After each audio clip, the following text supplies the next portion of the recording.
During this edition of Real Talk, Real Change, we've been uncovering issues surrounding racism and bias in the medical communities of this country.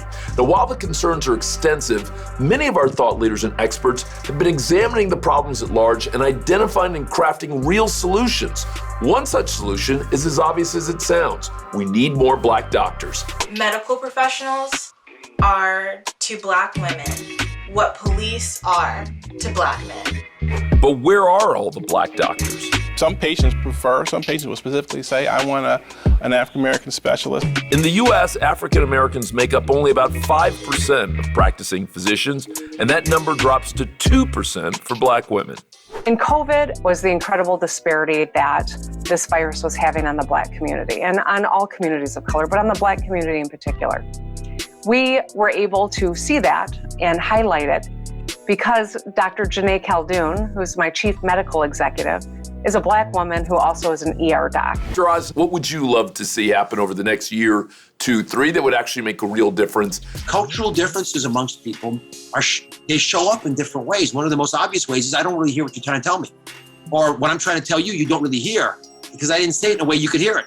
And so that leads to the kinds of atrocious statistics that surround the care of Black people in America. And I actually started wrestle this topic down a little bit, just getting comfortable with the numbers. And I kept thinking, well, okay, I know that Black babies don't live as often as white babies, which is horrible to even acknowledge, but it's just true. But I didn't know that's even worse is that Black babies getting cared for by Black doctors do a lot better than when they have white doctors. And you think to yourself, well, I don't think the white pediatricians, they don't want to hurt those little beautiful gems of life, whatever color they are. So obviously there's something deeper than this. And so within medicine, we've allowed issues to percolate for too long. And we had a great opportunity now to awaken people.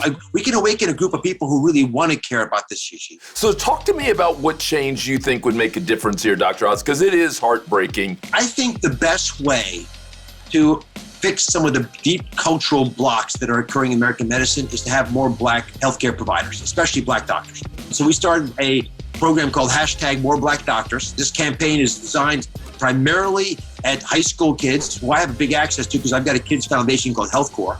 We raised $100 million for Health Corps. We teach primarily kids in underserved areas about health, but now I want to teach them to go into health. And we're doing that with a lot of Black doctors who never got mentoring, and no one ever told them that there were opportunities. By having more Black doctors in mentorship positions, all of a sudden, all these high school kids start to reimagine their future and the possibility of becoming a doctor.